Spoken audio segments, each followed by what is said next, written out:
এই সাপটিকে অনেকেই চেনেন। এই সাপটির নাম কালাশ বা কালকেউটে। এটি আমাদের দেশের বৃহৎ এবং বিষধর প্রজাতি সাপের মধ্যে একটি অন্যতম। এটি রাত্রেবেলায় বেশি দেখা যায় এবং ঘুমের ঘরে অজান্তে আপনাকে এটা কামড় বসিয়ে যায়। এই সাপটি কামড়ালে আমাদের এই স্নায়ুতন্ত্রকে নষ্ট করে দেয় এবং যে সমস্ত লক্ষণগুলি দেখা যায় সেগুলি হলো বুকে ব্যথা, কোমরে ব্যথা, পেটে ব্যথা, যে জায়গায় কামড়াবে সেটা লাল হয়ে যাবে এবং ফুলে যাবে, বমি হবে এবং মনে হবে চোখ বন্ধ হয়ে যাচ্ছে, মুখের স্বাদ পাল্টে যায়।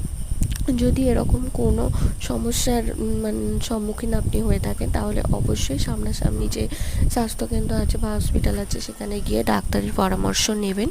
এবং